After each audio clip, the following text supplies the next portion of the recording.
Hi friends, in Planet Earth Dating, it's Sunday, December 2nd, 2018. In both the Lynn life and the Jamie body mind, the authorized souls remain only child souls from the deeper, denser dimensions, and all other souls from all other dimensions, as long as the souls are already living by the search for truth rules given to the search for truth community by wiser minds above all of us, and as long as those souls are not attacking the authorized souls who are supposed to be working out of here. That's true. If somebody comes in attacking the authorized souls who are supposed to be working out of here, then that's not what the situation actually calls for, and we invite you to consider, what might that say about you? What does it say about you if you come in and it's kind of like stealing somebody's house? Yeah, that's true. Do you want to think about what that says about you? It's very quiet. Very quiet, and also clearing and straightening. That's true. What now to reestablish upward flow? What now to evacuate the even deeper, denser dimensions, which is the only way that makes sense to begin in the process of attempting to reestablish upward flow, because souls can't get lives to do anything that the lives don't already want to do. The souls can get lives to eat bananas if the lives like bananas. That's true. They can get the lives to break the diet, in other words. But that's all that souls are able to do, is get lives to do things that they want to do already. That's true. And therefore, in the effort to reestablish upward flow, and now somebody's saying, why would we want to reestablish upward flow? So it looks like we have to start at the very beginning, which is actually wonderful, because this is how it is for all of us. We've got to start with the soul plans over and over again in order to be able to determine whether or not we're doing what we're actually supposed to be doing in any moment. We have got to go back to the soul plan. And so in the case of the soul plans to create worlds that work in all dimensions and for all categories of sentience inside of those dimensions, then we've got to have some upward flow, because otherwise the intuitive channels just fall down and get entangled in the darkest, deepest, heaviest, muckiest thoughts. That's true. And then people's intuition, quote unquote, tells them the worst possible things rather than their highest potential. That's and true. That's not a workable plan, and therefore we've got to reestablish upward flow so that something blows the channels up, at least when presences go to sleep. That's true. When they go to sleep, they release their resistance a little bit. The brain waves move from beta to alpha to theta to delta, and we are aware that it sounds like we don't know what order those squiggly things should go in. That's true. But apparently that confusion occurred when scientists, or so-called scientists, were labeling brainwaves. Well, that's true. Because the most wide-awake state is referred to as beta, That's true. and a very light stage of hypnosis is referred to as alpha. That's true. And the next deeper stage of hypnosis is referred to as theta. That's true. And if the brainwaves slide into delta, then you've lost them and they're asleep. Oh, that's true. For whom is the message, and why do you ask? And we think the message is about those squiggly things are supposed to mean something. They're supposed to have a progression, and they're out of order.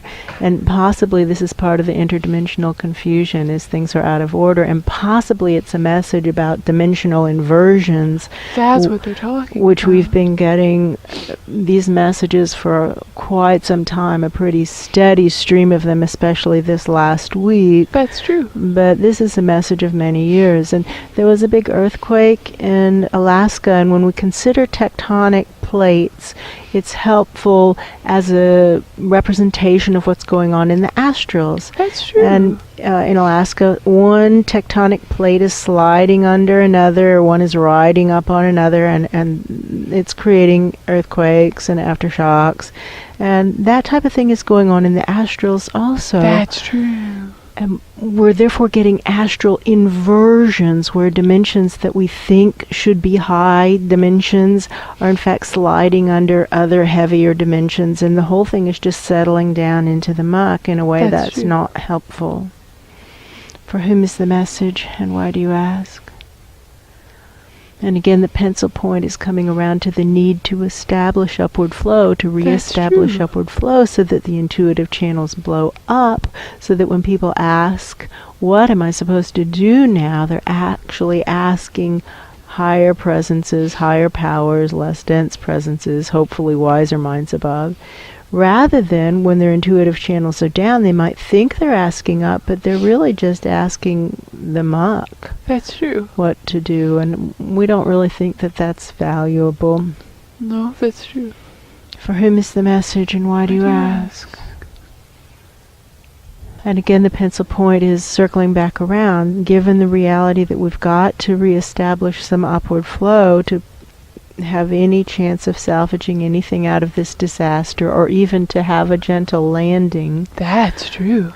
We've got to have some upward flow, and the only thing that souls can do is to get lives to do things they want to do anyway. The only thing we can really do to establish upward flow is to evacuate refugees who actually are trying to get to the light, get to higher dimensions, get to God, get out of their dimension. Lots of different ways of looking at it, but the even deeper, denser dimensions who are trying to move up, we can get them to move up because they want to. Those sentiences will go up, and so that's how to begin to reestablish upward flow. And somebody says, I really hope that this is understandable to everybody, and they feel like this is so basic, so incredibly, incredibly, incredibly basic, that if there's an argument on this, it's an extremely bad sign. That's true. So this is why we have been focusing on this soul plan to evacuate the even deeper, denser dimensions, and we've been focusing on it. Somebody wants to know how long.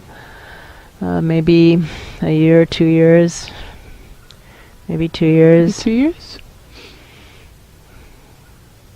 Maybe 2 years, that's our best guess.